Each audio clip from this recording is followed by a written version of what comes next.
Selamat sore dan salam sejahtera untuk kita semua. Pertama-tama di sini saya mengucapkan terima kasih kepada seluruh partisipan yang menyempatkan hadir dalam rangkaian kegiatan kita pada sore hari ini, yaitu webinar PKM yang diselenggarakan oleh Gramatika Research Club. Tidak lupa kita mengucap syukur kepada Yang Maha Kuasa atas berkat dan rahmat-Nya. Kita dapat berkumpul walaupun melalui Zoom meeting seperti pada saat ini untuk mengikuti kegiatan kita pada sore hari ini. Saya mengucap terima kasih kepada narasumber-narasumber kita, yaitu kepada Kak Joji Ardian, pembargi, sebagai pemateri, dan untuk Saudara Abdul Ghazir Syarifuddin, Sarjana Matematika. Dan untuk Ketua Umum Gramatika Research Club, dan untuk pembina kita yaitu Ibu Nurul Fitriani SSI MSI. Baik, sebelum kita memulai rangkaian kegiatan kita pada sore hari ini, izinkan saya untuk memperkenalkan diri saya terlebih dahulu. Perkenalkan, nama saya Ayas Malona Siboro dari Program Studi Matematika Universitas Mataram. Di sini sebelum kita memulai kegiatan kita, izinkan saya untuk membacakan rundown terlebih dahulu. Yang rangkaian kegiatannya yaitu dimulai dari pembukaan, sambutan Ketua Umum Gramatika Research Club atau yang mewakili, dan selanjutnya dilanjut dengan sambutan pembina Gramatika Research Club, pembacaan CV pemateri 1, dilanjut dengan penyampaian materi 1, penyampaian pembacaan CV pemateri 2, dilanjut dengan penyampaian materi 2, lalu kita ke sesi tanya jawab, foto bersama, dan yang terakhir penutup. Baik, untuk memulai kegiatan kita ini, ada baiknya kita melafalkan Al-Basmalah. Terima kasih untuk seluruh peserta, dan selanjutnya yaitu sambutan Ketua Umum Gramatika Research Club atau yang mewakili. Untuk Saudara lalu Rizky Wirandra Putra, kami persilahkan. Baik, terima kasih. Assalamualaikum warahmatullahi wabarakatuh. Selamat sore semuanya. Pertama, puja dan Allah pertama melaksanakan kegiatan pada sore hari ini. Salawat besar salam, tak lupa pula diaturkan kepada Rasulullah SAW. Semoga kelak di yaumul akhir kita diberi syafaat olehnya. Amin ya rabbal alamin. Baik, sebelumnya saya sampaikan bahwa Ketua Umum Gramatika Research Club saat ini tidak bisa hadir karena satu dan lain hal, jadi saya yang menggantikan untuk saat ini. Kemudian saya ucapkan terima kasih kepada Kak Ghazir, Kak Joji yang menyempatkan diri hadir dan menjadi pemateri. Saya ucapkan terima kasih kepada para peserta atas kehadiran dan antusiasmenya dalam mengikuti kegiatan pada sore hari ini. Saya juga ucapkan terima kasih kepada panitia yang sudah bekerja keras untuk kelancaran kegiatan kita. Kemudian saya mewakili para panitia memohon maaf jika ada salah kata atau ada kesalahan atau kekurangan yang tidak berkenan. Kemudian saya harap kegiatan kita pada sore hari ini webinar PKM dapat memberikan kita pencerahan bagaimana kita bisa membuat PKM yang baik dan benar dan bisa lolos ke tahap berikutnya begitu. Kemudian sepertinya pembina kita Ibu Uyu juga tidak bisa hadir pada sore hari ini karena beliau memang ada kesibukan. Jadi yang akan membuka acara kita nanti saya sendiri begitu. Baik, hanya itu, tidak berpanjang lebar. Dengan resmi saya buka acara webinar PKM pada sore hari ini. Baik, terima kasih teman-teman. Semoga kegiatan kita lancar dan kita mendapatkan hikmah dari kegiatan kita. Terima kasih. Assalamualaikum warahmatullahi wabarakatuh.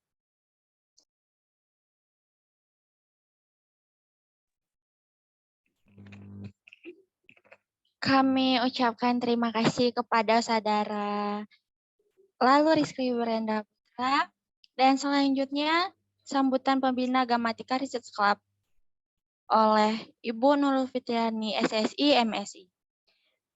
Nah, karena beliau mungkin berhalangan untuk mengikuti kegiatan kita pada sore hari ini, langsung saja kita alihkan kepada moderator kita untuk melanjutkan rangkaian kegiatan kita pada sore hari ini. Untuk saudari Nadifa Alivia, saya serahkan. Terima kasih.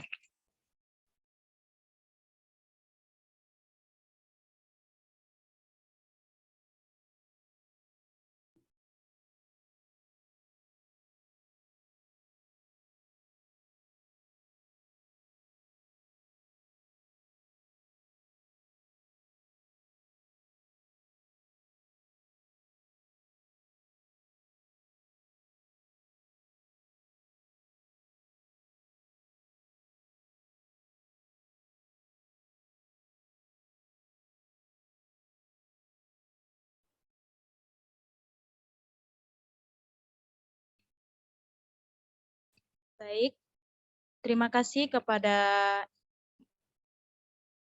MC kita, Ayas Maulana Siboro. Baik, kita langsungkan saja.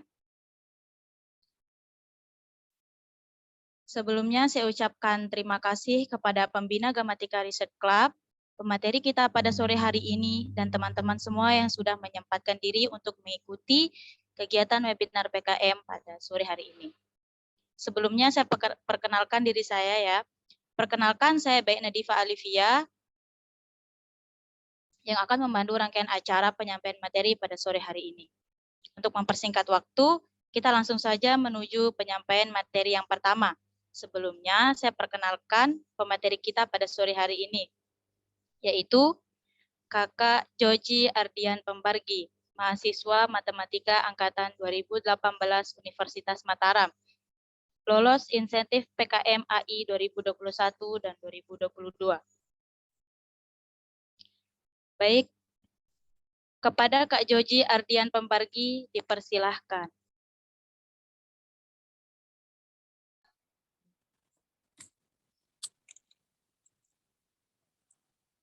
Apakah bisa terdengar suara saya? Terdengar, Kak? Oke.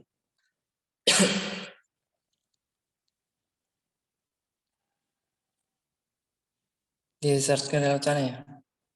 Oke, siap.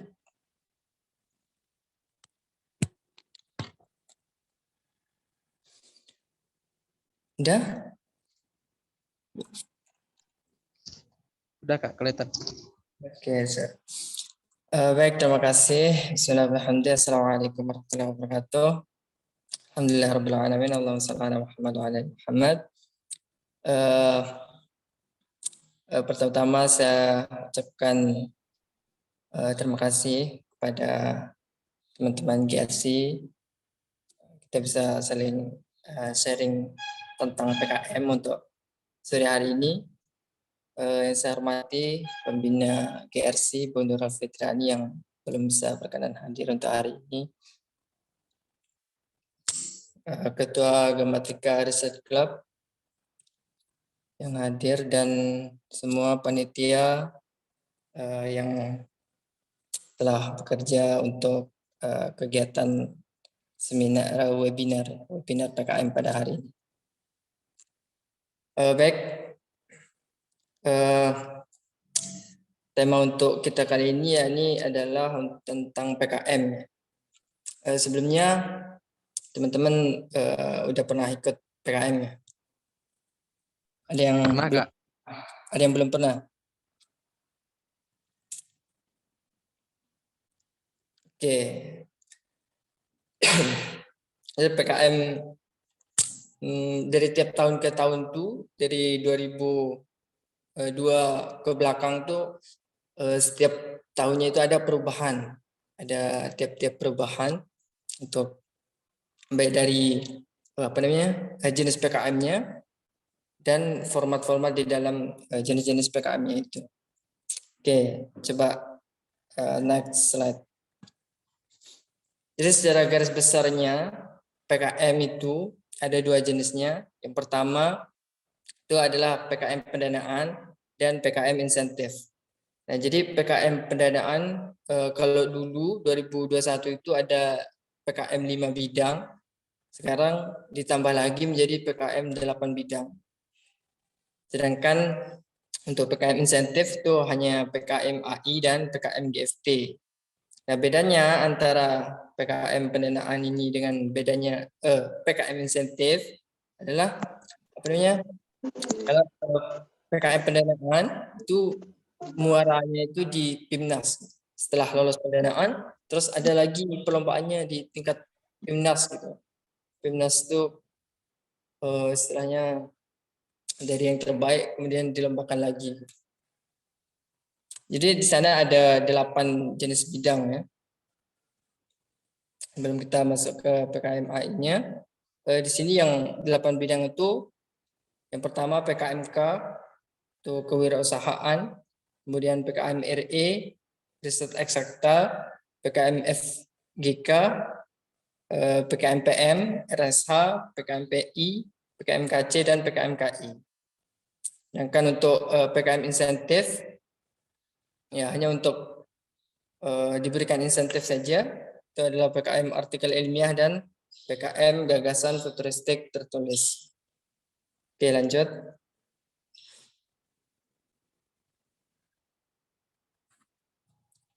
Baik, untuk ke 10 bidang tersebut itu ada kriteria-kriteria yang harus kita patut perhitungkan juga. Jadi untuk masing-masing jenis PKM itu tentunya nanti ada pengklasifikasian tentang fokusnya itu apa gitu. Jadinya nanti sebenarnya untuk setiap ide itu bisa ditampung, cuman terkadang ide itu ketika milih PKM itu tidak sesuai gitu. Makanya kemarin juga ada yang sempat kurang pas gitu idenya tentang PKM ini, tapi diikutkan ke PKM itu, jadinya tidak cocok. Itu salah satu masalah ya. Kalau misalkan kita untuk mengikuti PKM ini, kadang idenya itu sangat bagus, tapi diikutkan di PKM yang berbeda, itu agak keliru dikit. Jadi untuk 8 jenis PKM itu Sini saya langsung ambil dari sumbernya yang PKM 2022. Semoga untuk kedepannya tidak terlalu banyak perubahan nanti di 2023 dan lebih dipermudah lagi. Jadi untuk PKM ini sendiri itu punya fokus dari masing-masingnya.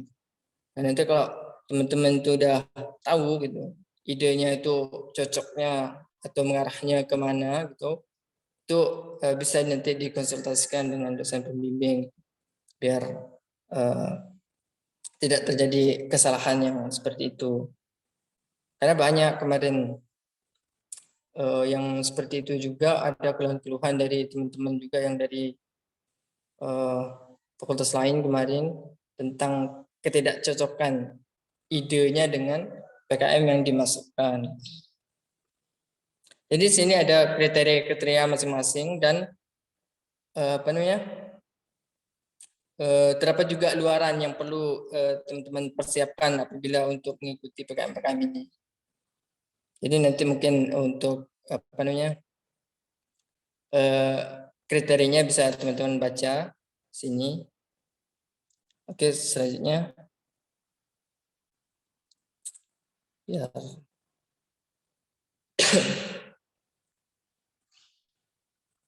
Oke, di sini juga lanjutannya dari yang tadi itu tentang kriteria PKM. Oke, sekarang ini adalah tentang tujuan dari PKM itu sendiri.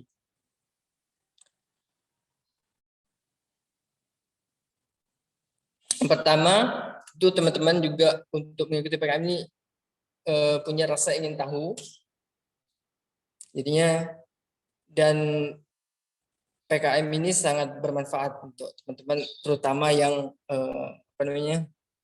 yang semester baru-baru gitu. Itu nantinya untuk kedepannya sangat dibutuhkan pengalaman-pengalaman kita menulis, terus nge-review jurnal itu sangat penting, apalagi di tahun yang akan datang gitu. Itu ada istilahnya menggantikan skripsi dengan jurnal gitu. Itu bagi teman-teman khususnya di matematika gitu, perlu banyak-banyak melakukan penelitian dan review jurnal supaya menambah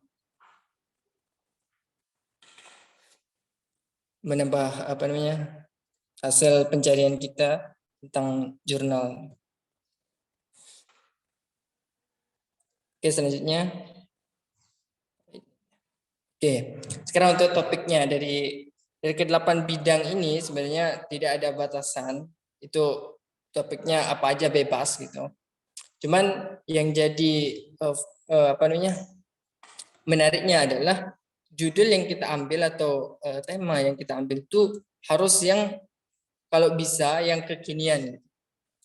Soalnya misalkan seperti tahun kemarin misalkan yang tahun 2022 itu terjadi wabah COVID-19 gitu ya. Jadinya topik yang apabila kita ambil yang secara masalah yang kekinian itu sangat sangat bagus untuk dijadikan sebuah PKM. Dan terlebih lagi untuk tahun-tahun sebelumnya itu banyak yang mengambil kasus tentang corona itu, karena itu memang jadi berita yang sangat menghebohkan. Ini sangat penting bagi kita untuk memilih masalah yang terbaru.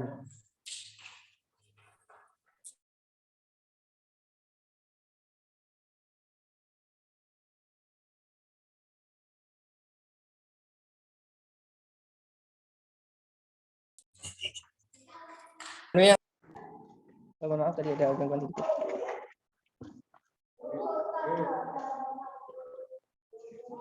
Jadi untuk penilaian, termasuk juga penilaian ya, itu tidak hanya format dari penulisan PKM itu juga dibutuhkan ide yang kreatif, inovatif dan menarik. Terkadang juga kalau misalkan ide yang kita yang kita kembangkan di penelitian kita, tapi judulnya kurang menarik gitu. Istilahnya gitu katanya, itu agak apa namanya? Agak kurang menyatu gitu antara latar belakangnya dengan judulnya gitu. Padahal topik yang kita angkat itu sebenarnya topik kekinian, tapi cara menyampaikannya di penelitian itu kurang menarik gitu. Kayak itu juga perlu dipertimbangkan untuk teman-teman juga nanti untuk menyesuaikan antara judul, kemudian abstraknya, kemudian latar belakangnya dan metodenya juga tentunya. Tapi nanti akan kita bahas untuk selanjutnya.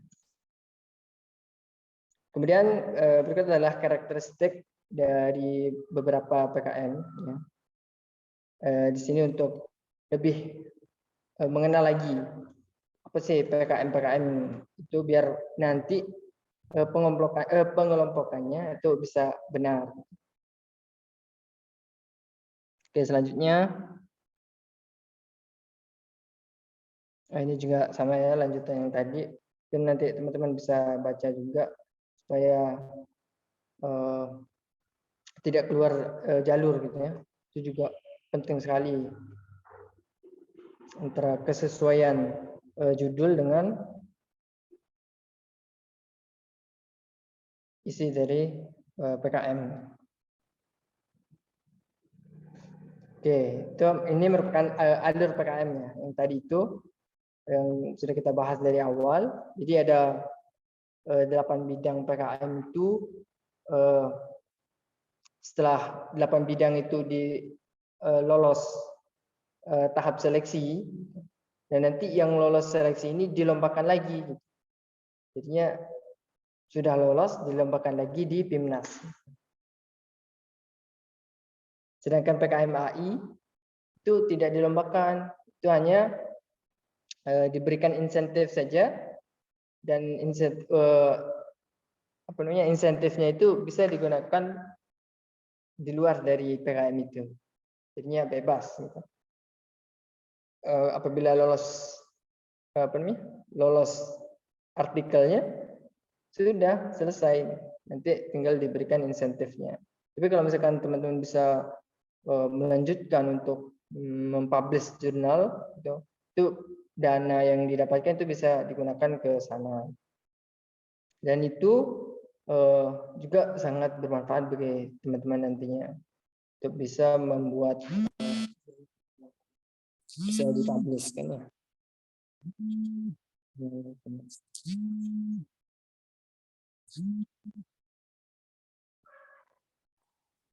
Maaf tadi ada yang gangguan. Oke, selanjutnya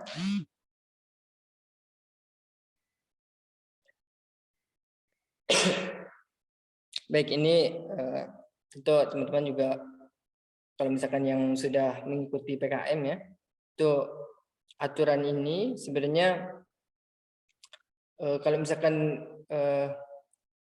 di aturan 2022 ini kan tidak boleh kita membuat PKM itu berdasarkan dari tugas atau praktikum gitu atau skripsi. Yang boleh itu seperti hasil kita pengabdian KKN gitu, kemudian hasil PKL, kemudian KKN gitu. Tapi untuk tugas-tugas itu sebenarnya tidak menutup kemungkinan itu juga bisa digunakan.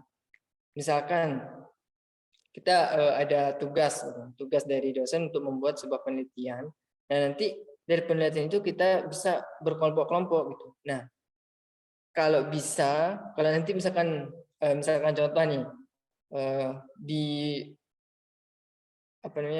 matkul misalkan di statistika, misalkan saya ambil statistika, matkul teknik sampling gitu. Nah, di sana itu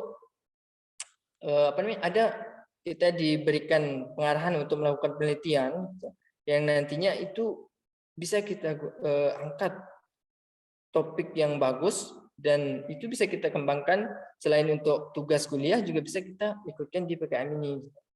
Nah, sekaligus itu kan nanti ada bimbingan langsung dari dosen pembimbing gitu untuk tugasnya. Nah, nanti bisa dikonsultasikan ke ibunya apakah bisa dilanjutkan ke PKM gitu. Itu sangat bagus juga karena saya juga ada pengalaman seperti itu juga. Jadinya yang dimaksud dengan tidak bolehnya di sana itu adalah karena dia bersifat individu. Nah, kalau individu kan tidak boleh karena aturan dari Binus PKM ini kan anggotanya harus dari 3 sampai 5 gitu. Di mana 1 sebagai ketuanya dan 4 sebagai anggotanya. Jadinya harus tidak boleh sendiri, yaitu tidak boleh individu. Dan kalau bisa dianjurkan sekali untuk teman-teman mencari anggota nantinya kalau membuat PKM itu anggota yang kalau bisa itu yang berbeda tingkatan atau bisa lintas prodi sesuai dengan jurusan yang kita butuhkan nantinya di PKM.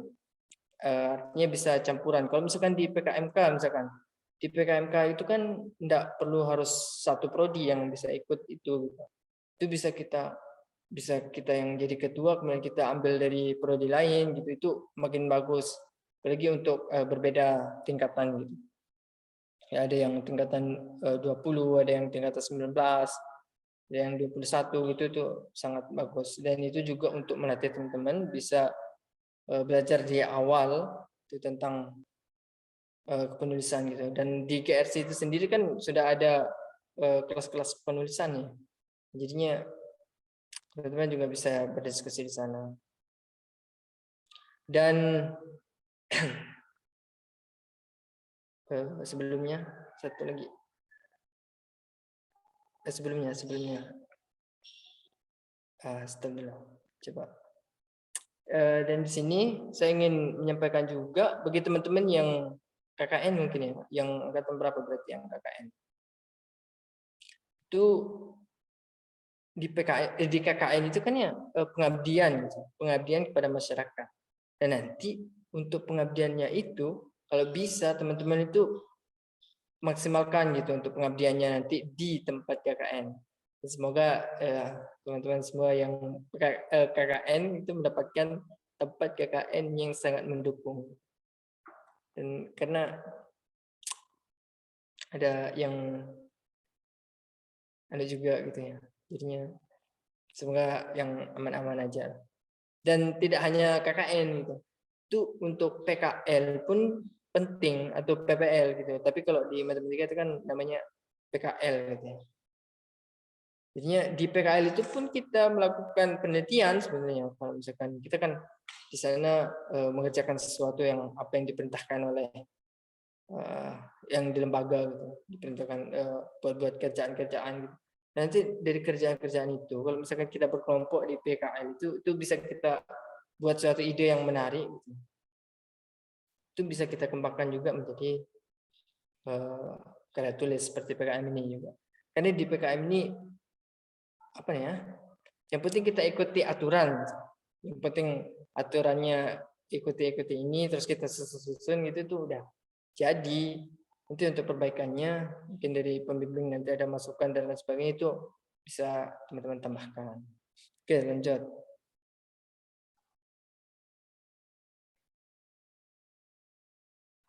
Nah, untuk sekarang kita masukkan lagi ke PKM-AI.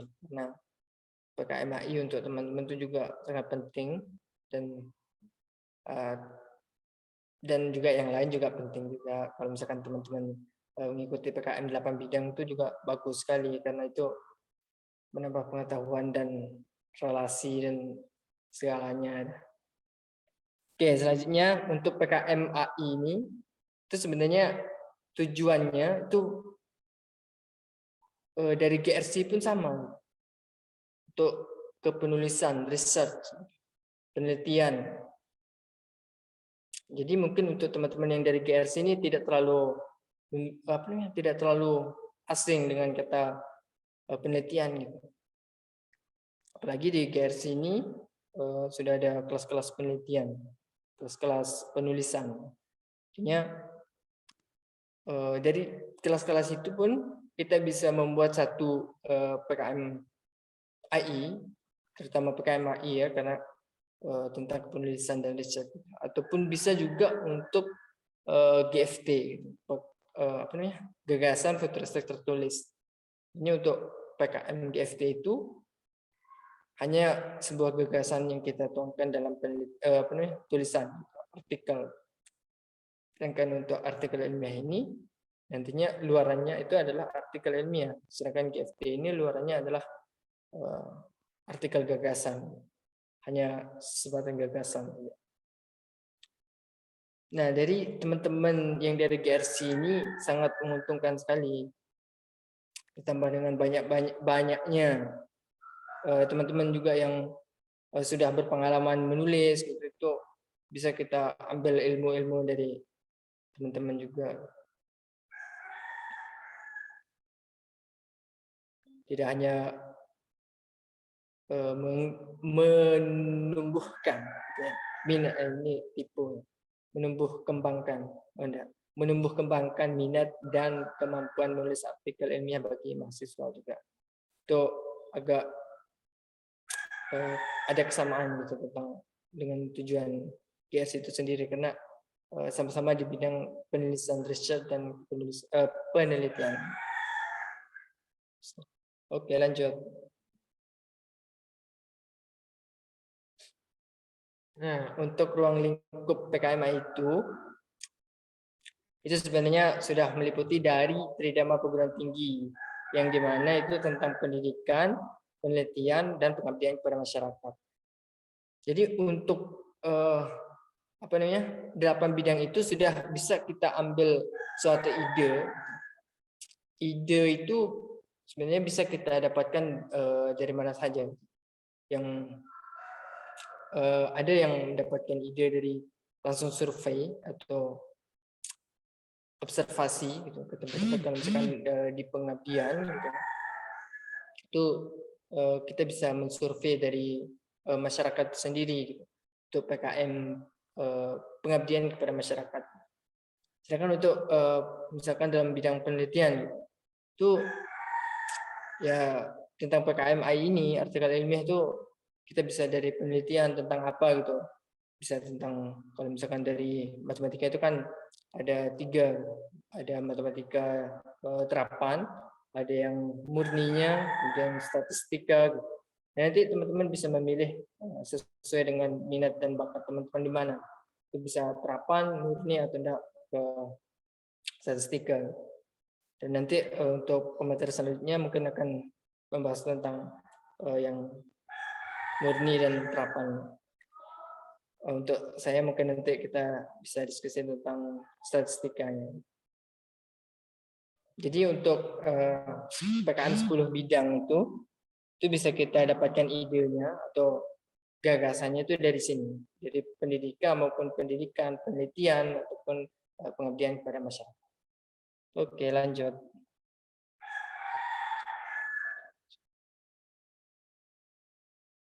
Oke, untuk selanjutnya adalah untuk kriteria pengusulan PKMAI. Jadi PKMAI itu sebenarnya apa namanya hampir sama untuk penyusunannya dengan PKM-PKM yang lain juga. Hanya saja di PKMAI ini tidak ada RAB-nya gitu. Kalau di PKM misalkan itu PKMPM itu ada RAB-nya, harus ada dana yang dicantumkan gitu. Berapa penghabisannya, berapa pengeluarannya dan sebagainya. Nah, ada yang menghasilkan produk, ada yang menghasilkan barang gitu. Intinya perlu RAB. Sedangkan PKMAI ini tidak ada gitu. Itu hanya sebatas kita menulis artikel. Bagi teman-teman yang pernah menulis jurnal, apalagi itu formatnya itu hampir sama, tidak terlalu jauh berbeda. Karena memang apa namanya, luaran dari PKMAI ini kan sebuah artikel ilmiah. Nah, artikel ilmiah itu dari template yang sudah disiapkan dari PKM ini itu sudah mengikuti dari apa namanya, format dari jurnal-jurnal. Jadinya bisa langsung kalau misalkan lolos pendanaan kemudian bisa mau melanjutkan ke tahap publish jurnal, itu tinggal dipindahkan sesuai dengan template yang ada di jurnal itu. Baik, di sini untuk kriteria-kriteria yang harus kita juga pertimbangkan juga, karena format PKMAI itu harus kita ikuti secara detail, baik dari nanti untuk isi-isinya materinya itu baik secara format penulisan gitu, atau nanti ada urutannya gitu, dari mulai judul, kemudian dari abstraknya, kemudian bahkan sampai keywordnya pun perlu kejelasan.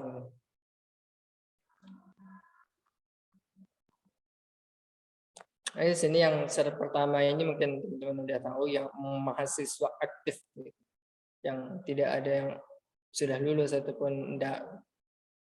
Ini teman-teman bisa ikut semua. Dan ini untuk pengusulan itu berjumlah 3 sampai 5 orang, yang terdiri dari 1 ketua dan 2 anggota, dan selebihnya itu karena penting juga bagi kita untuk memilih anggota yang kalau bisa banyak gitu. Semakin banyak itu semakin bagus harusnya gitu, karena semakin banyak teman-teman kita yang bisa bekerja. Nah, dan kalau bisa kita membagi tugas untuk masing-masing gitu, supaya tidak kewalahan nantinya untuk dari segi analisis data, mungkin kalau misalkan dari statistika, analisis datanya, kemudian untuk menyesuaikan dengan formatnya, kemudian memeriksa kelengkapan berkas gitu, itu sangat perlu. Namun untuk menghindari nanti kan kalau misalkan terlalu banyak juga itu takutnya ada yang kurang maksimal gitu, itu perlu kita pertimbangkan juga. Jadi ini untuk kriteria secara umum juga. Paling ini. Nah, ini juga penting ya, untuk PKM itu kalau bisa dan bisa juga Anda gitu. Kalau bisa itu yang menjadi ketua itu yang sesuai dengan PKM itu. Kalau misalkan kita mau buat sebuah PKM AI, artikel ilmiah tentang survei kuesioner gitu, itu kalau bisa ketuanya dari matematika, kemudian anggotanya bisa memilih dari prodi lain yang dibutuhkan, dan tidak mesti harus semuanya matematika gitu. Tapi kalau bisa untuk ketuanya itu yang sesuai dengan jurusan, yang sesuai dengan jenis PKM yang kita ikuti itu. Kalau misalkan tentang PKMK gitu, itu bisa dari manajemen gitu untuk ketuanya, dan kita juga sebagai matematika juga bisa ikut di sana, tidak mesti harus ketua sih memang, tapi sebaiknya seperti itu. Dan mahasiswa harus satu universitas ya. Itu udah teman-teman tahu mungkin. Dan kalau bisa itu yang berbeda tingkatan, dan bisa berkolaborasi dengan prodi-prodi yang lain, itu makin bagus.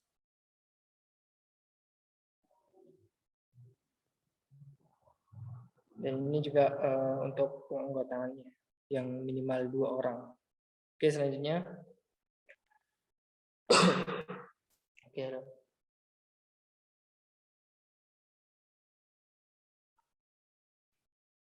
Oke, selanjutnya.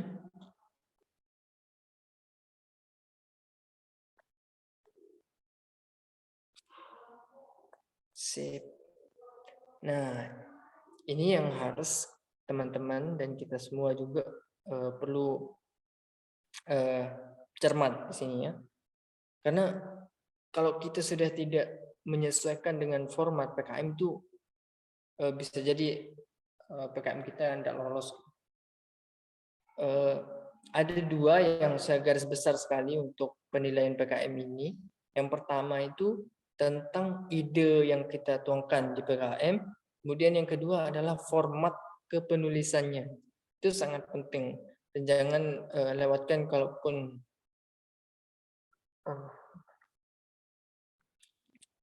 apa namanya, teman-teman jangan sampai tidak mempertimbangkan format kepenulisan dan ide kreatif itu sangat dibutuhkan. Oke, di sini yang pertama judul. Judul itu kalau di panduan yang 2022 itu tidak boleh lebih dari 20 kata atau bukan yang dia tidak boleh lebih dari 20 kata. Jadi harus kalau bisa sependek mungkin, tapi jangan menggunakan singkatan dan akronim yang nantinya yang tidak baku, yang nantinya akan membingungkan atau membuat judul menjadi kurang bagus dan membuat ambigu.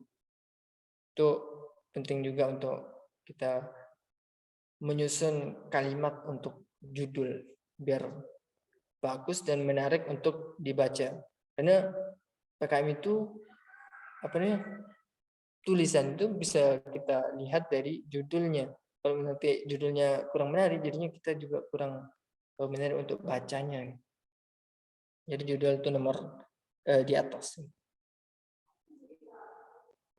Kemudian untuk abstraknya. Nah, di abstrak ini sebenarnya adalah ringkasan kan ya. Dari ringkasan dari latar belakang, kemudian tujuan, metode, hasil, kesimpulan dan kata kunci. Nah, di apa namanya? Penulisan abstrak ini itu kan ada abstrak bahasa Indonesianya, ada abstrak bahasa Inggrisnya. Dan di sana untuk formatnya nanti mungkin teman-teman bisa cek di laman websitenya ya. Untuk apa namanya, kriteria bukan penulisan abstraknya itu nanti ada di buku panduan itu juga secara detailnya gitu.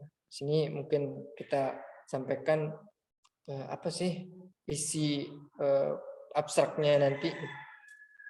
Jadi isinya tuh mungkin dari latar belakang kita ambil sedikit, dan abstrak itu tidak boleh kurang dari 150 dan tidak boleh lebih dari 250. Artinya nanti untuk pertimbangan itu dari antara 150 dengan 250 kata. Ini di abstrak itu harus memuat latar belakang, tujuan, metode, hasil kesimpulan, dan kata kunci. Dan kata kunci ini minimal 5 kata atau enggak 5 frasa kan. Kemudian untuk pendahuluan itu, nah di pendahuluan ini apa namanya, apa istilah itu, yang kita masukkan itu yang sesuai gitu.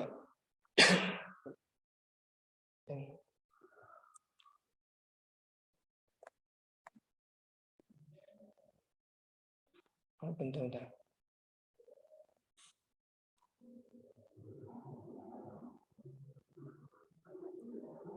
Oke.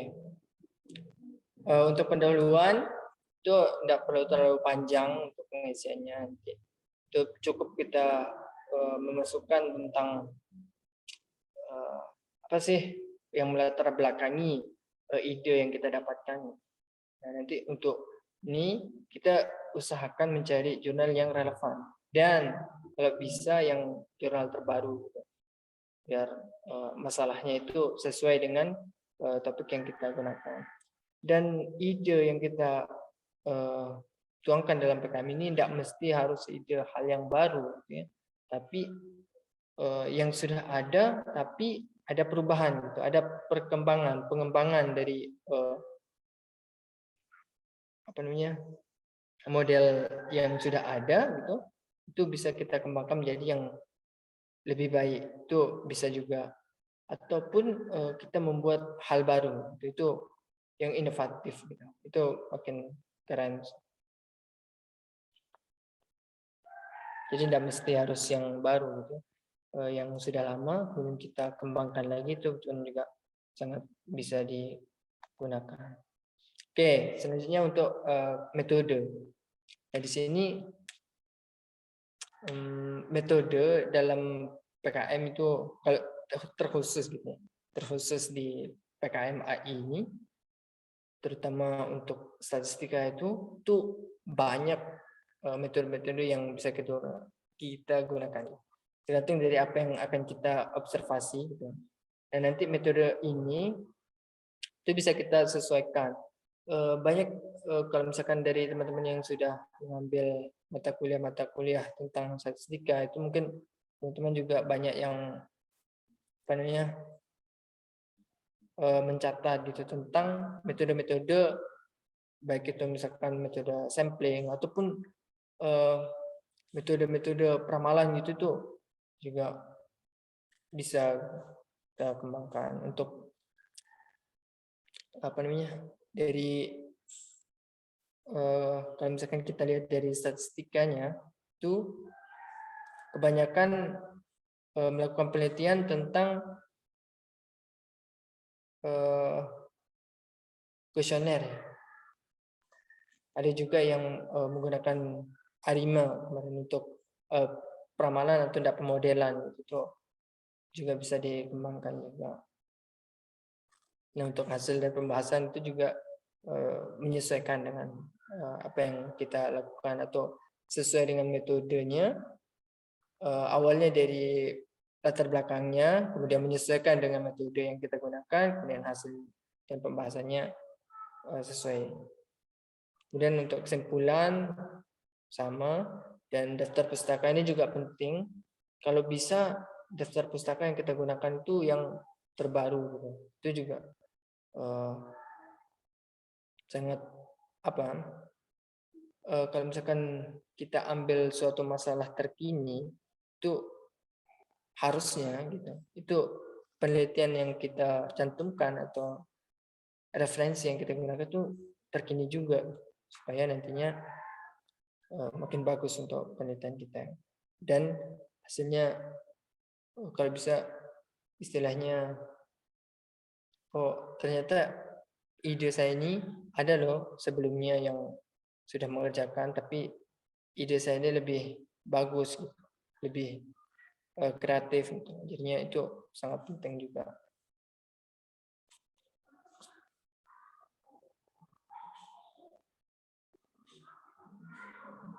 Oke, next. Udah habis. Sampai jam berapa saya?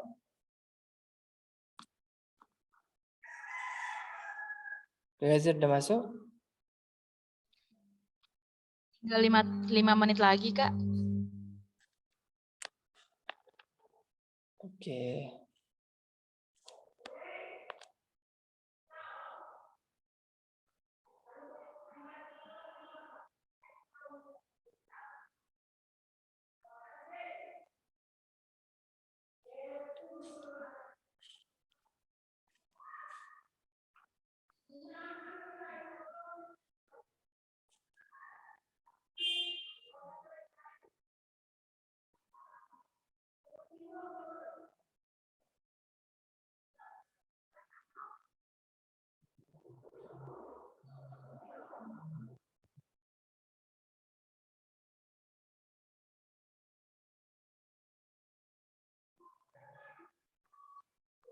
Mungkin itu aja yang bisa sampaikan mungkin ya.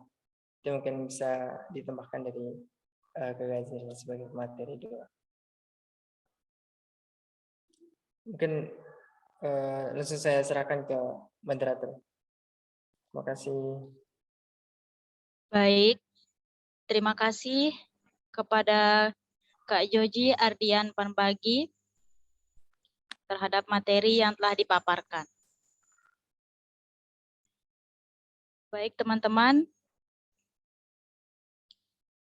itu tadi penyampaian materi yang sangat luar biasa dari pemateri pertama kita. Selanjutnya, kita juga akan mendengarkan pemateri dari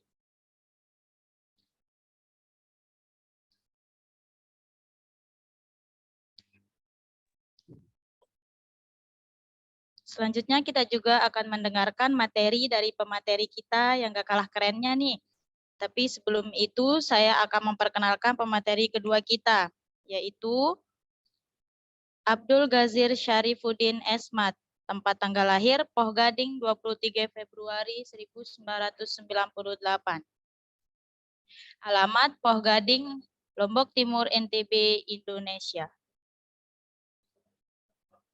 Education background-nya itu S1 Universitas Mataram tahun 2016 sampai dengan 2022 jurusan matematika. S2 Institut Teknologi Bandung 2021 sampai dengan sekarang jurusan matematika. Organization background-nya itu Social Caring Community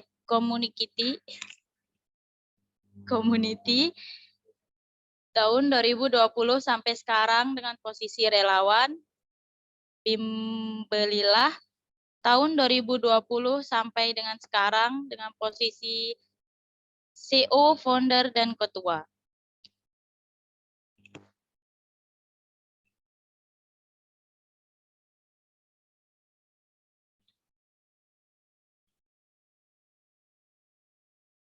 Baiklah,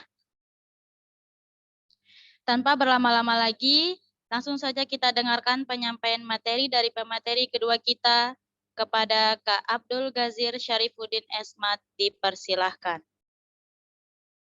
Halo. Assalamualaikum warahmatullahi wabarakatuh. Kedengaran suara saya? Kedengaran, Kak. Oke. Mana Joji ini? Udah lama nggak ketemu sama Joji.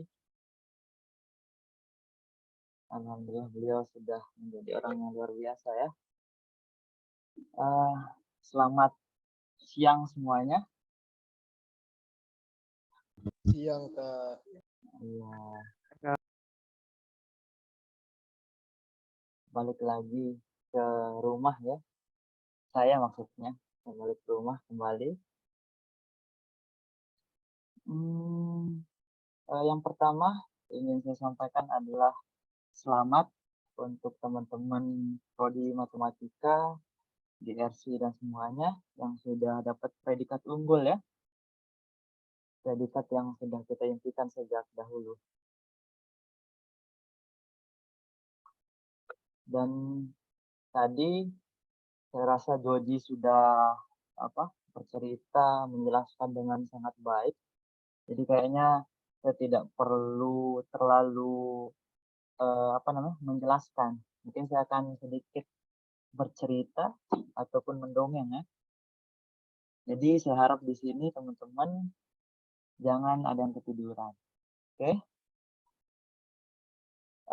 Di sini saya akan menjelaskan tentang PKMAI dari sudut pandang matematika murninya ya. Nah, tapi yang tadi sudah dijelaskan hampir semua PKMAI secara keseluruhan sudah dijelaskan oleh Joji. Semuanya sudah dijelaskan oleh Joji ya. Saya rasa saya cukup berbagi pengalaman saja. Pengalaman saya mulai dari membuat PKM, kemudian lulus PKM, dan apa yang bisa teman-teman pelajari dari apa yang sudah pada pengalaman saya. Oke, jadi mungkin ada yang belum kenal saya perkenalkan nama dulu. Nama saya Abdul Ghazir Syarifuddin. Saya dari Lombok Timur, Nusa Tenggara Barat. Nama desanya Pogading. Mungkin lanjut. Oh, mau tutup ya? Oh, jam berapa tutupnya? Jam 4. Saya izin berpindah tempat terlebih dahulu karena di sini sudah tutup.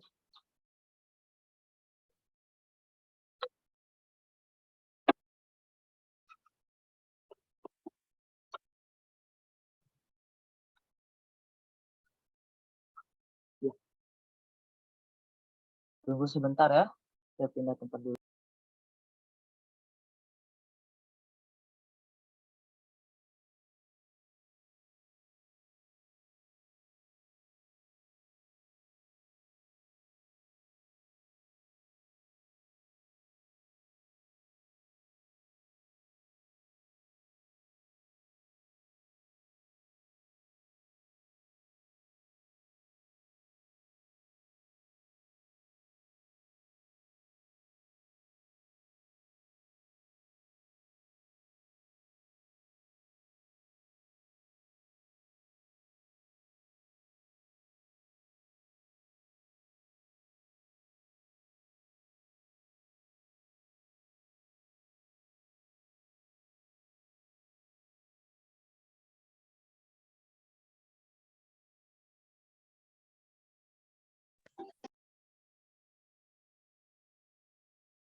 Halo, halo. Apakah suara saya terdengar?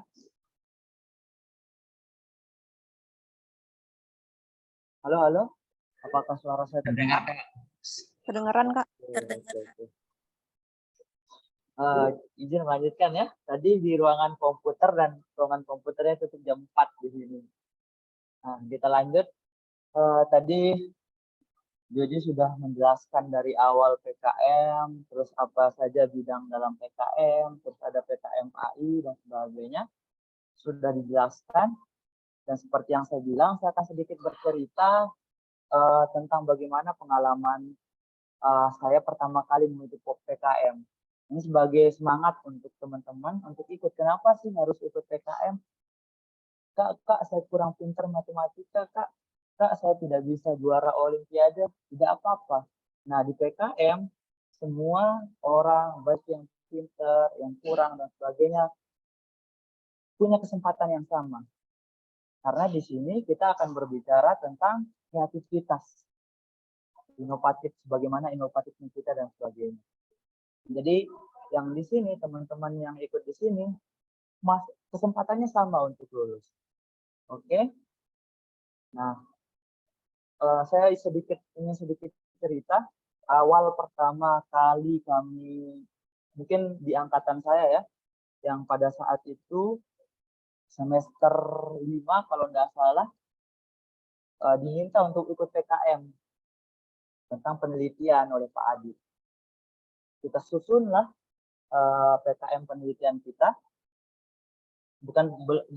sebelum mengenal PKM AI ya. Jadi perlu saya ceritakan kembali, saya sebenarnya kalau di PKM itu pernah ikutnya itu PKMK, PKM penelitian, PKM kewirausahaan, udah ya, PKM AI sama PKM apa lagi namanya satu, Pak. Nah, untuk di PKM AI pada saat semester 5 itu kami belum tahu PKM AI itu seperti apa. Nah, karena ada namanya PKM penelitian, yang artinya adalah tentu kita akan meneliti sesuatu, kita cobalah PKM penelitian. Nah, ternyata setelah kami coba buat, kok PKM penelitian harus ada RAB-nya, terus harus ada bahan-bahannya, dan sebagainya. Itu harus ada. Nah, sedangkan bagaimana ketika kita, anak matematika nih, terlebih lagi yang murni, yang hanya dibutuhkan adalah laptop, kertas, dan juga pulpen ataupun pensil. Jadi tidak akan bisa lulus kecuali mungkin bisa berkesempatan teman-teman dari yang terapan, yang kayak statistika atau terapan yang berbicara tentang apa. Itu ada kesempatan untuk lulus di PKM penelitian. Nah, belajar dari itu 1 tahun setelahnya, oh, kita sudah ada punya pengalaman buat jurnal, ikut kegiatan seminar, konferensi dan sebagainya. Kenapa kita tidak masukkan PKM artikel ilmiah ya? Nah, kita cobalah, kita diskusi, kita lihat, oh, PKM artikel ilmiah ini mirip jurnal.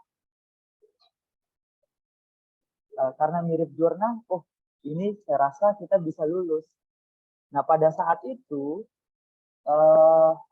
GRC sudah terbentuk ya. Pada saat itu saya menjadi ketua umum, itu di bulan sekitar November, Agustus, Oktober gitu. Itu waktu itu kita membuat PKM AI. Nah, itulah pertama kali kita dari matematika ikut PKM AI. Nah, ikutlah kita apa yang bisa kita kembangkan dan seterusnya, kita ikut. Dan di sana kita ketahui bahwa yang ikut PKM AI dari Undram itu hanya sebanyak 3 orang atau 4 orang. Dan semuanya itu kelompok dari GRC semua. Ya, jadi bisa dikatakan waktu itu memang tidak ada peminatnya PKM AI. Hanya kita dari matematika waktu itu. Dari GRC lebih lanjut. Nah, ikutlah, coba. Dan juga setelah ternyata diumumin di bulan tahun 2020. Dan kebetulan saya waktu itu sudah lulus. Dan alhamdulillah kita mendapatkan insentif 3 juta rupiah. Kita ikut dapat 3 juta rupiah itu tanpa ikut kegiatan kayak di PKM yang lain, misalkan PKMK kan kalau kita dapat pendanaan kita harus jualan dan sebagainya. Nah di PKMA enggak, kita sudah lulus diberikan insentif 3 juta dan tidak mengapa-ngapain. Jadi langsung dapat insentif 3 juta, dapat insentif dari dari Unrang. Lumayan dapat uangnya kan? Lumayan dapat uangnya. Nah, ini untuk teman-teman yang merasa perlu uang bisa ikut. Nah, dan juga dari sana kita belajar bahwa kita harus bisa kalau tiap tahun anak-anak GFC harus ikut PKMA ini. Gitu dulu. Nah, ini juga seperti yang dikatakan Joji tadi, PKMAI dan juga GFC punya tujuan yang sama, di penulisan, buat riset, dan teman-teman kan sudah belajar sebagian mungkin ya, sebagian sudah belajar ikut kegiatan kepenulisan yang di GRC, dan kebetulan ada yang sudah terbit jurnal beberapa orang.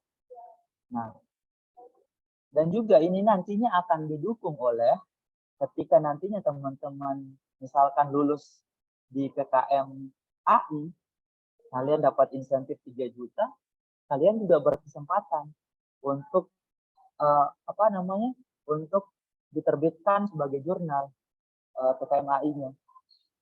Ketika nanti PKM kalian bisa diterbitkan di jurnal bereputasi yang misalkan Sinta 2 atau Sinta 1, nah kalian tidak akan berurusan lagi dengan skripsi. Nah, itu tadi kan ada uang, ada nggak perlu kerja skripsi. Itu enaknya ketika nanti mungkin kita bisa lulus, teman-teman bisa lulus PKMAI, dapat uang, dan juga tidak mengurus skripsi. Jadi lebih mudah.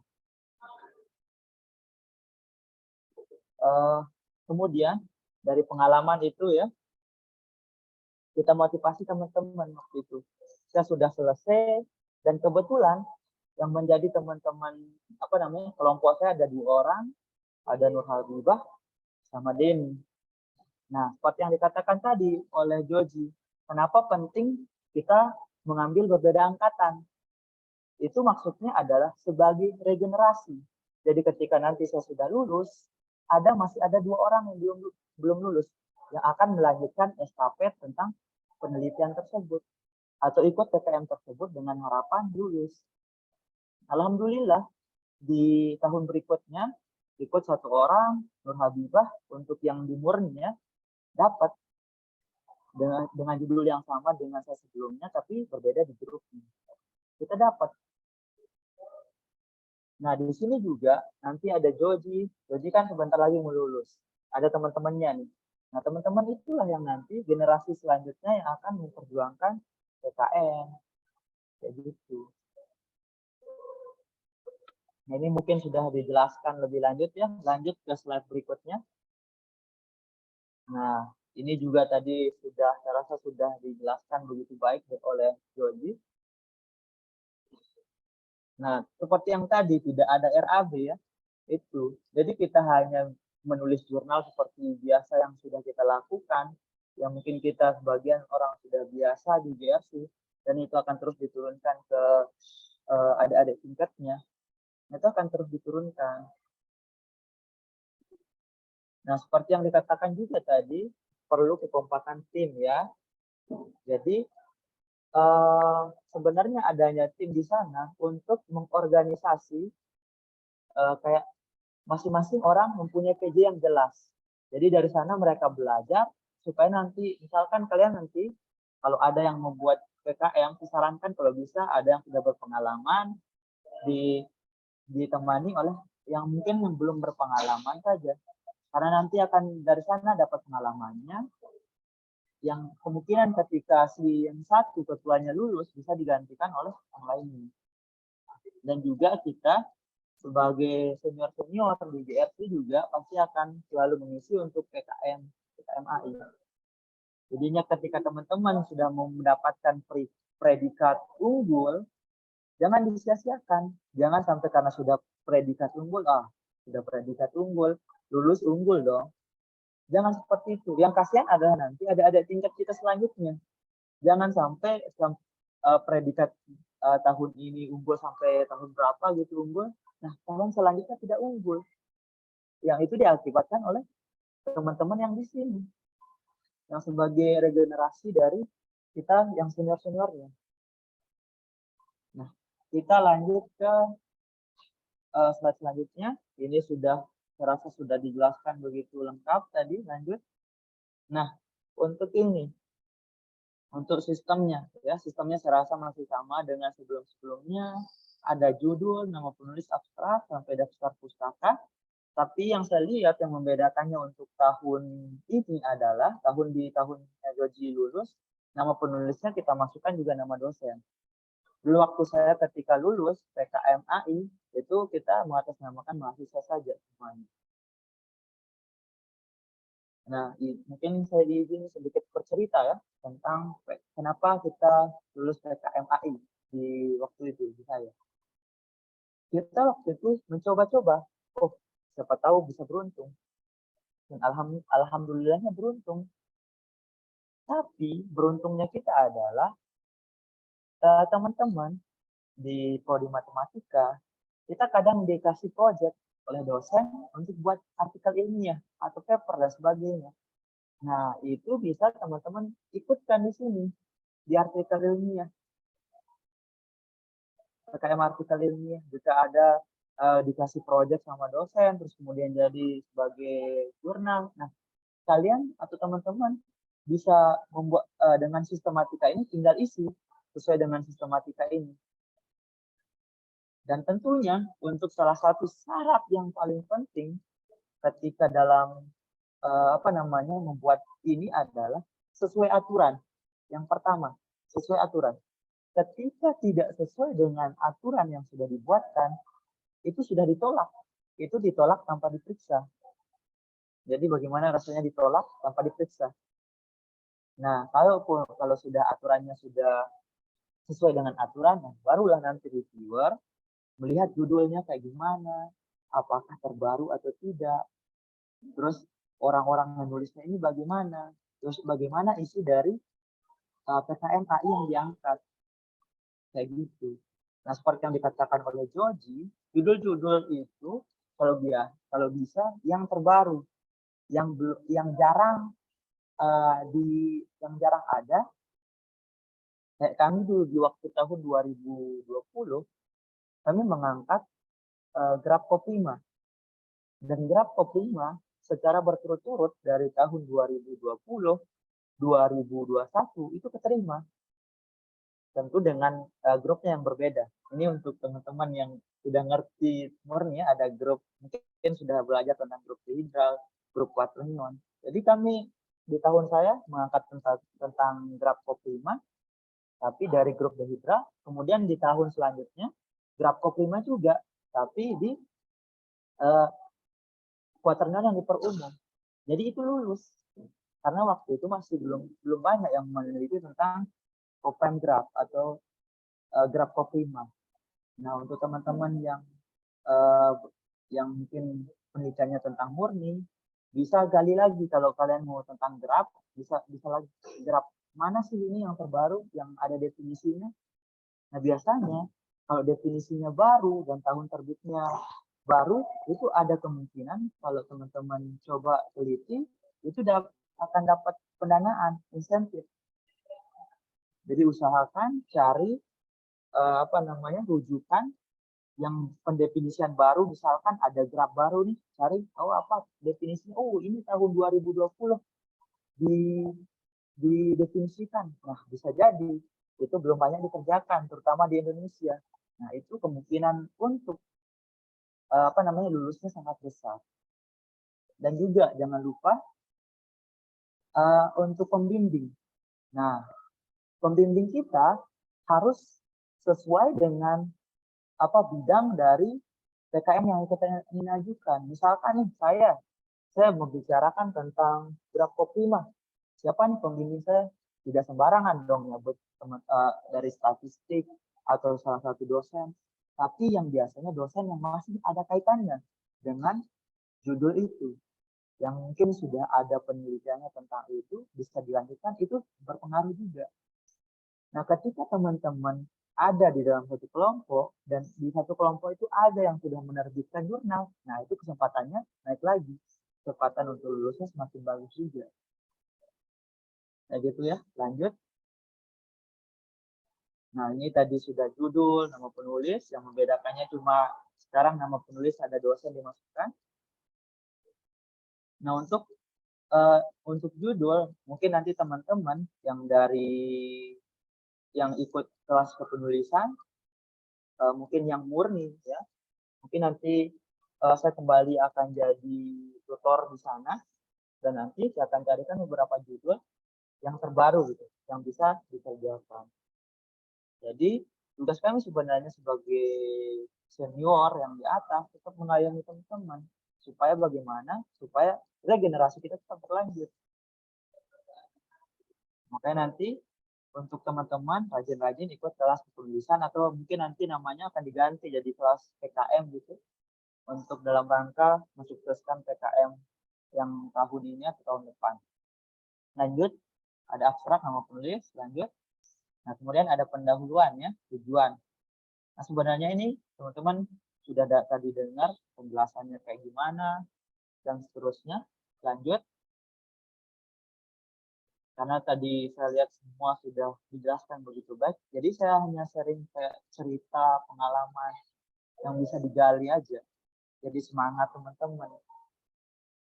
Kita lanjut dari pendahuluan, tujuan, lanjut. Nah, ini untuk metode ya. Nah, berbeda tadi dengan yang metode yang statistik, metode pada yang terapan.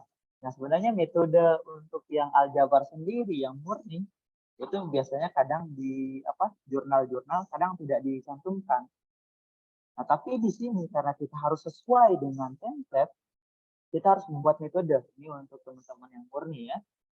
Harus tetap ada metode yang dimasukkan. Biasanya metode yang kita masukkan itu berupa kajian pustaka. Jadi kita mengkaji beberapa pustaka-pustaka, kita kumpulkan apa yang bisa dikembangkan dari pustaka-pustaka tersebut. Nah, itu bedanya. Yang tadi metode yang di statistik itu pasti jelas apa metodenya. Nah, kalau di aljabar atau yang murni, palingan metodenya kajian pustaka. Seperti itu. Lanjut. Nah, hasil dan pembahasan. Saya rasa hasil dan pembahasan tadi sudah sesuai banget ya, yang sudah dijelaskan sama Jody. Tapi yang perlu teman-teman mungkin saya ingatkan kembali, apa yang menjadi tujuan kita di pendahuluan, kan kita kasih tujuan apa yang ingin dicari. Nah, semua apa yang ingin dicari itu kalau bisa hasilnya didapatkan. Nah, semakin bagus, semakin banyak hasilnya, tentu semakin ada besar kemungkinan untuk lulus. Oke, itu hasil dan pembahasan. Lanjut. Nah, ada kesimpulan dan juga ucapan terima kasih.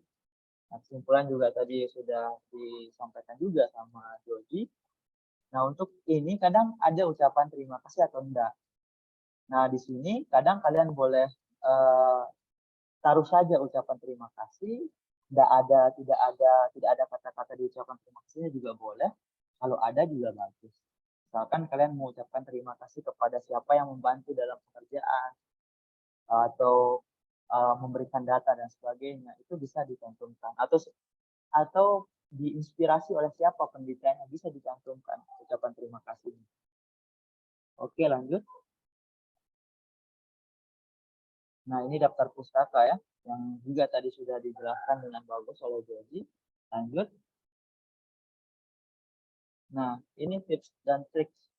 Sebenarnya semua yang tadi itu yang paling penting adalah kesesuaian proposal dengan aturan yang dibuat oleh Delmawa, atau biasa kalau kita di buku panduan ya, sesuai dengan buku panduan.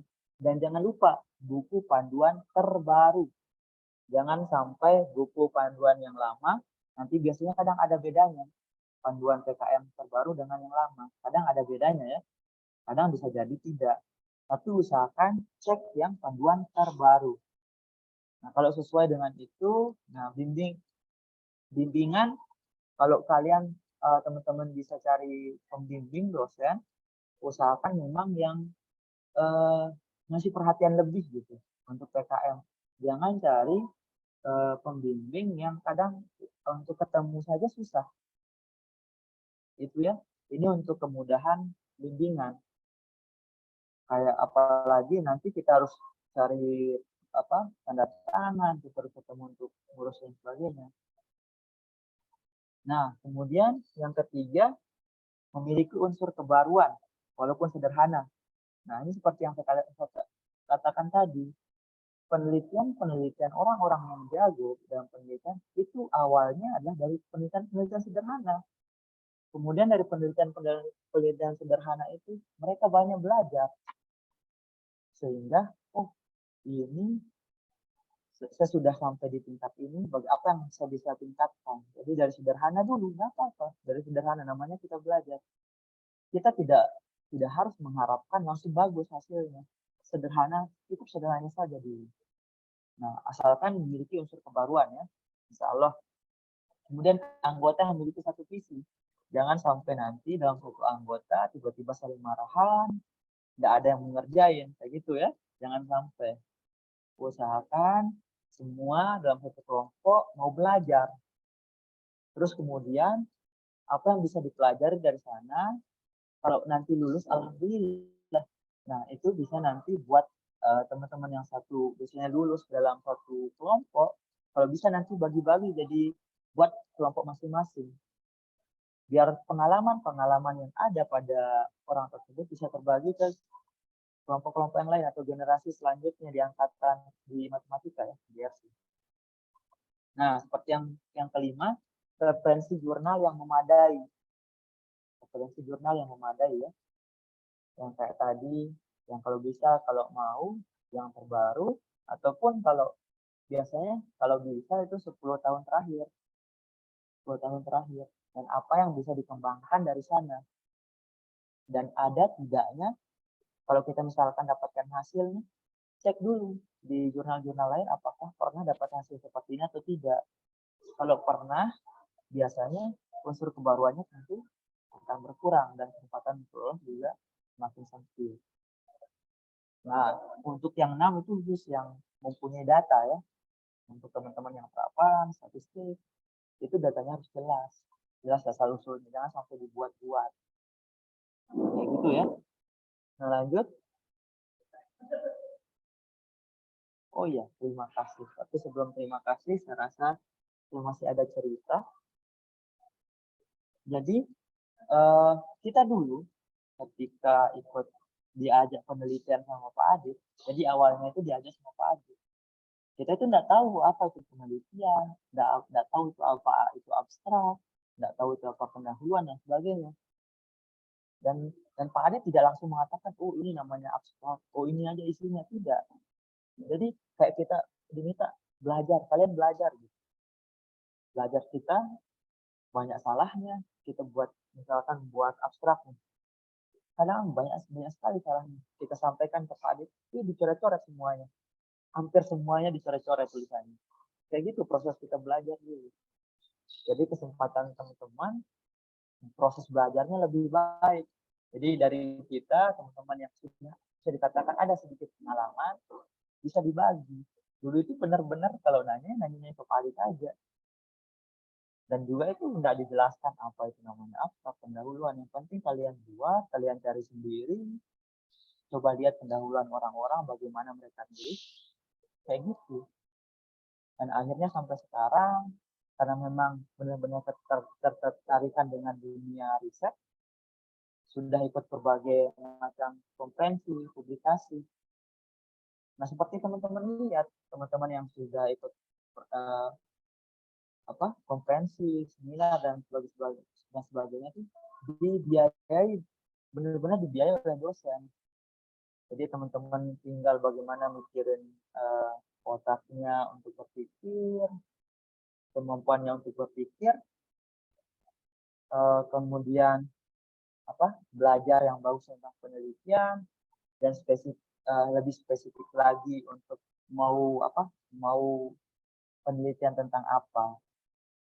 Jadi nanti teman-teman yang sudah berpengalaman, jangan di satu kelompok ya. Kalau mau buat jurnal, kalau bisa bagi-bagi ke dalam kelompok yang ada yang sedikit berpengalaman, bahkan sampai ada yang tidak berpengalaman itu kalau bisa dalam satu kelompok.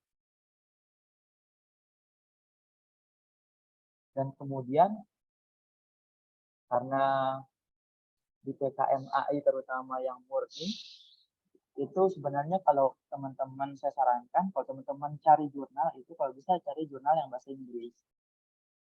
Nah, kenapa yang bahasa Inggris? Karena biasanya pendefinisian baru atau grup baru itu biasanya ada di internasional yang nanti kemudian belum ada dikerjakan sama orang di Indonesia atau jarang yang dikerjakan sama orang Indonesia, penelitian-penelitian Indonesia. Nah, kalau bisa dibilang dulu kami lulus itu karena unsur kebaruan. Belum banyak di Indonesia yang membahas tentang Krapko-Prima waktu itu. Dan waktu itu pun jurnalnya sebenarnya terbitnya tahun 2014, tetapi masuk ke Indonesia itu tahun 2019 ya, oleh orang Iran yang ke ITB waktu itu, datang ke ITB. Kemudian waktu itu saya juga diajak sama Pak Adit untuk ITB, ayo kita ikut seminar. Dan saya ikut dan dapatnya di sana. Dapat definisi itu di sana. Nah itu ya, jadi kalau teman-teman sebenarnya untuk referensinya kalau usahakan yang terbaru, yang kalau bisa yang belum banyak dikerjakan oleh orang Indonesia. Saya rasa mungkin sedikit itu ya yang saya bisa jelaskan, dan tadi saya rasa sudah lengkap sekali penjelasan dari Joji dari segi PKM. Oh iya, dan juga saya ingatkan teman-teman jangan hanya terpaku mungkin untuk ke PKMAI. Kalau teman-teman ada merasa misalkan, jiwa usaha saya kuat sekali, terutama teman-teman dari gramatika yang ada di apa namanya departemen apa untuk yang jual-jualan itu. Nah itu kalau merasa, saya seharusnya bisa PKMK gitu, perasaan kayak gitu. Nah untuk yang biasanya nulis gagasan dan sebagainya, lebih tertarik ke sana silahkan ambil bagian di sana. Terus ada yang merasa mungkin, kalau saya buat PKMAI saya belum berpengalaman. Pilihannya ada dua, bergabung dengan yang berpengalaman atau apa minat sebenarnya. Saya itu anak yang sosial banget, sering membantu kegiatan sosial. Nah, ikut ada namanya PKM apa yang berkaitan dengan kalau dulu kita PKMM ya, pengabdian masyarakat. Nah, mungkin di sini ada pengabdian masyarakat tapi berubah nama. Nah, kalian sesuaikan saja dengan diri. Terus mungkin ada yang memang sudah, motor saya PKMAI, nggak apa-apa. Semuanya bisa. Jadi seperti yang saya ingatkan, tidak harus kita IPK-nya besar, tingkat kepintarannya itu sangat cerdas dan sebagainya untuk dapat lulus insentif PKM. Tidak. Itu sebenarnya tergantung dari bagaimana kerja kerasnya kita, terus di diri kita, saya ini lebih kemana sih? Misalkan jiwa usahawannya kuat, kayaknya PKMAI bisa, cerdas. Di bagian sana silahkan di bagian sana. Kayak gitu ya. Nah, dan mungkin ini yang paling penting menurut saya, jangan harapkan hasil yang langsung bagus, langsung besar. Pelan-pelan saja. Asalkan kalian mau belajar, hasilnya sederhana nggak apa-apa. Itu namanya proses belajar. Jangan karena kita mengajar, saya harus besar. Malah sudah tutup waktu pendaftaran PKM. Jangan seperti itu ya. Dan mungkin itu sedikit dongeng pengantar maghrib ya dari saya. Sekian dari saya kembalikan ke moderatornya.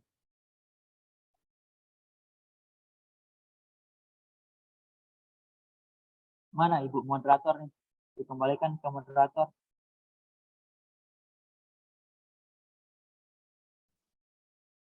Oke, baik. Terima kasih, Kak. Baik, untuk Sama-sama. teman-teman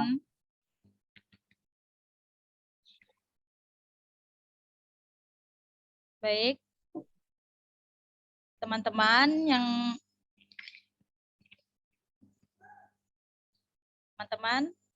materi yang disampaikan oleh kedua pemateri kita keren-keren banget ya. Pasti teman-teman udah nggak sabar nih pada mau nanya. Tanpa berlama-lama lagi, kita langsung aja ke sesi tanya jawab. Untuk yang pertama, kami membuka 2 pertanyaan kepada teman-teman yang ingin bertanya. Silahkan langsung mengaktifkan mikrofon atau mengetiknya di kolom chat. Silahkan teman-teman yang ingin bertanya.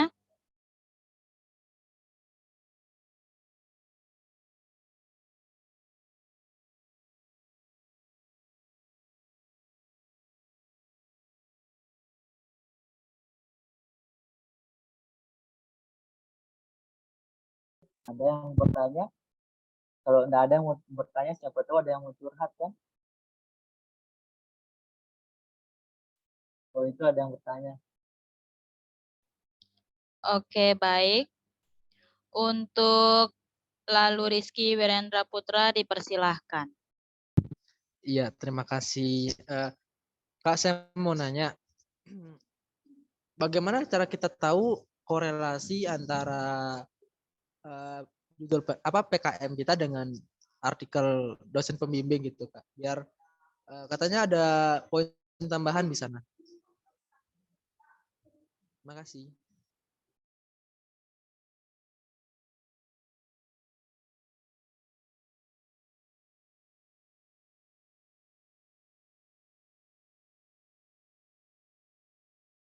Mau dijawab satu-satu atau mau Noval dulu nanya? Oke, buat lalu Rizky, ini pertanyaannya untuk pemateri pertama atau pemateri kedua?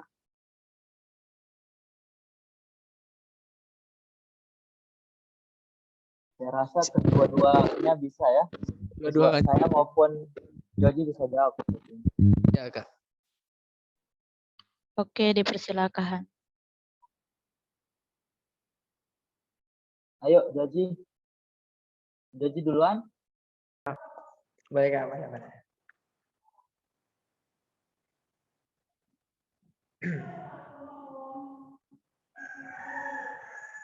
Ada kedengaran suara saya, Kak? Kedengeran. Oke, siap. Baik, terima kasih sebelumnya untuk pertanyaan yang tadi ya. Untuk pertanyaan yang tadi itu pernah saya dengar juga kemarin. Dan itu saya dapatkan kemarin pertanyaan itu dari jawabannya itu dari Pak Adit gitu ya. Itu kemarin ditanya kalau misalkan kita cari dosen pembimbing itu yang kayak gimana sih?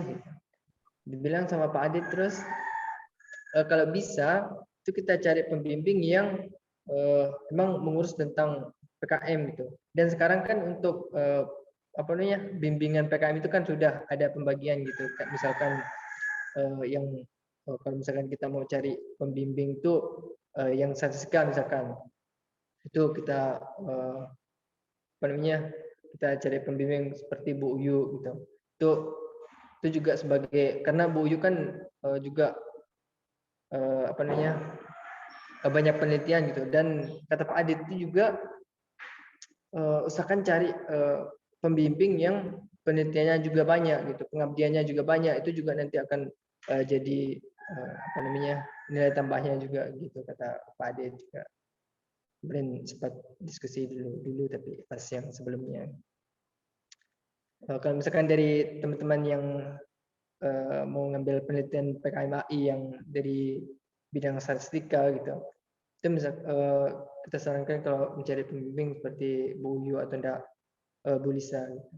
Biar penelitian dan pengabdiannya banyak juga. Itu juga nanti sebagai bahan masukan dari PKM teman-teman pas bimbingan. Itu mungkin jawaban dari saya, Kak. Oke, saya izin menambahkan sedikit ya. Jadi benar seperti yang dikatakan oleh Joji dan juga teman-teman sebenarnya bisa langsung cek ya di Google sendiri, tinggal klik nama dosen tersebut, nanti keluar di Google Scholar-nya atau di Research Guide-nya. Di sana penelitian-penelitian beliau itu kelihatan tentang apa saja. Jadi bisa dicek di sana ya. Oke, mungkin itu saja tambahan dari saya.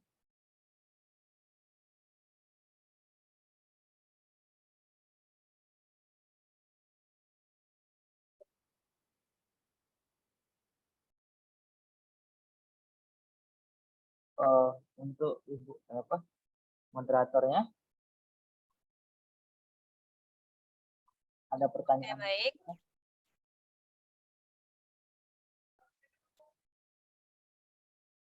Untuk pertanyaan kedua kepada Saudara Muhammad Naufal Husni, dipersilahkan untuk bertanya.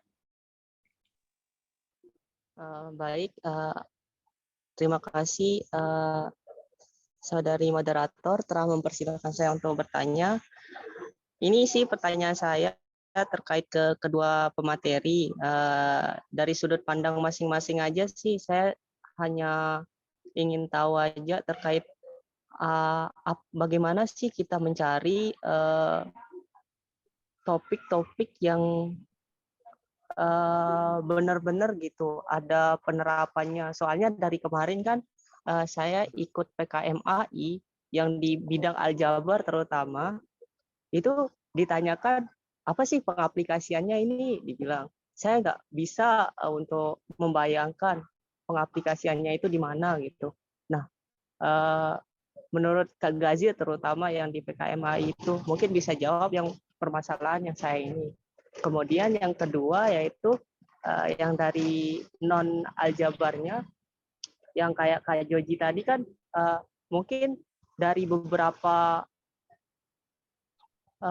hasil-hasil PKM yang sebelumnya itu bisa enggak kita modifikasi aja, tetapi modifikasinya itu dalam bentuk metodenya yang diubah atau datanya yang diubah, sedangkan langkah-langkah atau cara-caranya itu sama. Boleh nggak gitu, Kak? Terima kasih.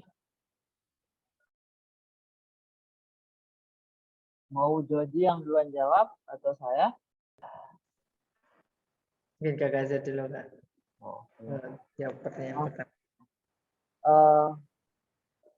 Untuk yang pertanyaan tadi, jujur saja ya, kalau kayak di murni aljabar itu kadang tidak berorientasi pada hasil atau pengaplikasian.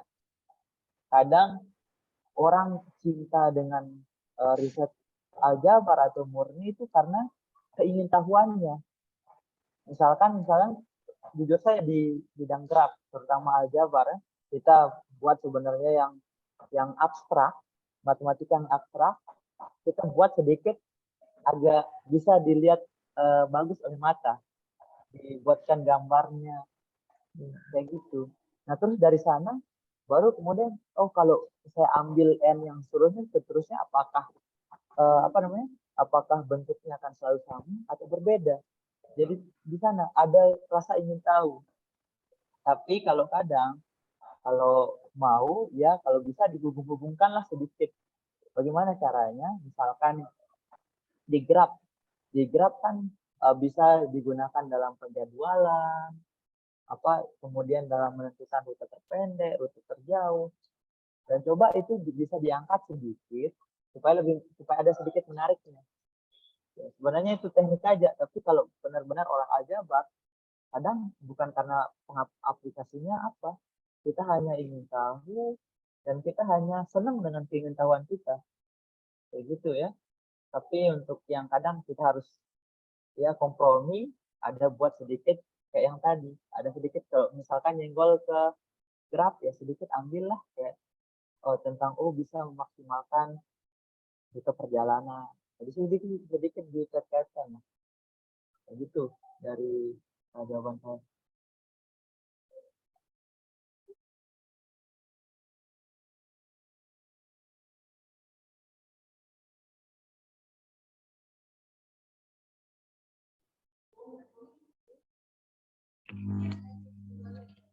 Oke, baik. Terima kasih kepada jawaban dari kedua pemateri kita. Sangat luar biasa ya teman-teman. Baik, karena kita masih ada waktu, jadi kami masih menunggu pertanyaan dari teman-teman.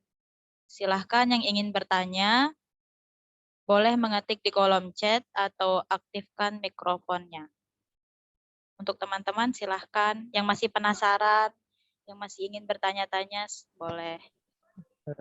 Mungkin pertanyaan dari Noval yang tadi itu mungkin boleh saya jawab dikit ya. Oh iya, mungkin bisa dilanjutkan jadi. Yang pertanyaan kedua mungkin yang dari tadi untuk statistikanya. Kebetulan kalau boleh saya cerita dikit ya tentang PKM yang telah saya ikuti itu untuk yang tahun sebelumnya di tahun 2021 itu kan awalnya karena memang dulu PKM yang pas 2021 itu kan tidak ada keterangan bahwa untuk tugas kuliah atau tugas yang bersumber dari mata kuliah itu tidak boleh diikutkan dalam PKM gitu. Kalau dulu itu tidak ada peraturan seperti itu. Gitu. Tapi kalau sekarang itu di tahun 2022 itu ada. Dan dulu di waktu itu saya awal mulanya itu karena ada tugas kuliah, ada tugas teknik sampling terutama dulu. Jadi ada penelitian gitu, kita melakukan survei, kita melakukan pengambilan data lewat kuesioner itu tentang karena dulu masih COVID gitu ya. Jadi kita ambil materi tentang hambatan belajar di waktu COVID itu dengan menggunakan metode analisis faktor gitu. Atau lebih khususnya lagi itu PCA gitu. Nah, di tahun selanjutnya itu di sana saya cuma membandingkan gitu antara sebenarnya datanya sama gitu tentang hambatan gitu. Cuman yang untuk 2001 itu tentang hambatan, yang ini adalah tentang minat belajar gitu. Dan metodenya saya cuma ganti, itu sebenarnya metode yang sama, cuman perumumannya saja gitu, pengkhususannya saja. Di metode 2021 itu saya gunakan metode PCA gitu, Principal Component Analysis atau analisis komponen utama. Sedangkan di 2022 ini yang kemarin itu saya gunakan analisis faktor gitu. Dan langkah-langkahnya sama juga. Dan saya juga bingung gitu. Oh ternyata bisa ya kita lolos meskipun dari sebelumnya juga ada acuan yang sama persis gitu dari metode yang sebelumnya gitu. Cuman mungkin yang membedakan itu adalah cara penyajiannya yang berbeda gitu. Jadinya mungkin agak terlihat. Tapi kalau misalkan dicermati secara isinya itu mungkin sama gitu ya. Tidak terlalu jauh berbeda karena ini juga membandingkan meneliti tentang hambatan belajar. Cuman di waktu itu masih trennya COVID-19 gitu. Dan untuk pertanyaan tadi, kalau misalkan metodenya yang diganti ataupun datanya yang diganti itu kayaknya mungkin tidak masalah, tapi kalau bisa yang lebih baik lagi. Itu aja, Kak.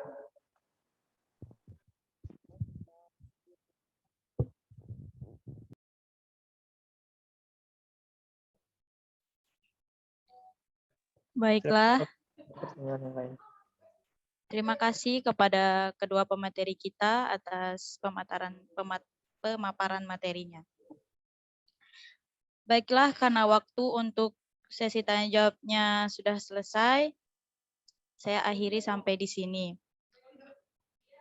Dengan berakhirnya tanya jawab tadi, maka berakhirlah sesi penyampaian materi pada sore hari ini. Sekian dari saya alihkan ke moderator. Terima kasih. Mohon maaf. Ya, dilanjut nggak apa-apa. Oh, oke. Baik, terima kasih kepada moderator kita, Saudari Nadifa, dan terima kasih untuk pemateri kita yang sangat luar biasa, Kak Joji sama Kak Gazir yang udah banyak nyampein materi ya, banyak pengalaman, banyak pengetahuan baru tentang PKM yang bakalan kita lakuin ke depannya. Nah, untuk mengakhiri kegiatan kita pada sore hari ini, kita sebelum menutup kegiatan kita, ada baiknya kita foto dulu.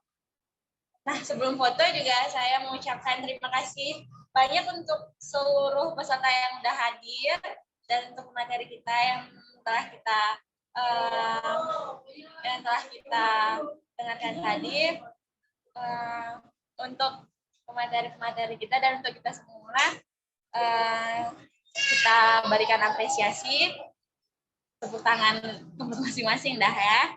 Nah, sebelum kita menutup, kita boleh untuk dokumentasi mungkin untuk boleh dibantu dari pihak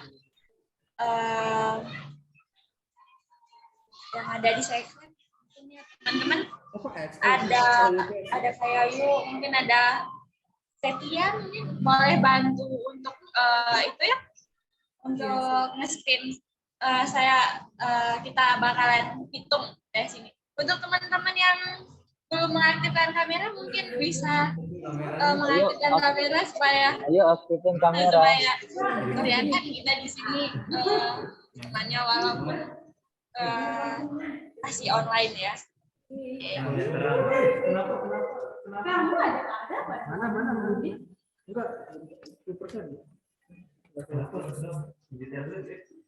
Gambaran wajah-wajah orang yang akan mendapatkan insentif PKM. Yuk, 1, 2, 3. Lagi. 1, 2, 3. Kasih. Sampai ketemu di kelas PKM ya, terutama teman-teman yang mau di bidang murni, di bidang minat murni ya, sampai ketemu di PKM untuk penulisan PKM. Oke, terima kasih semuanya. Makasih Kak, makasih. Sehat-sehat.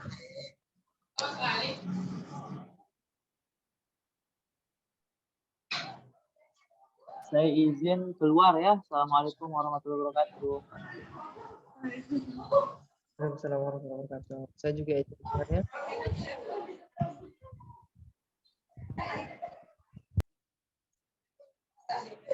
Saya sebagai MC pamit undur diri guys. Makasih untuk apresiasinya.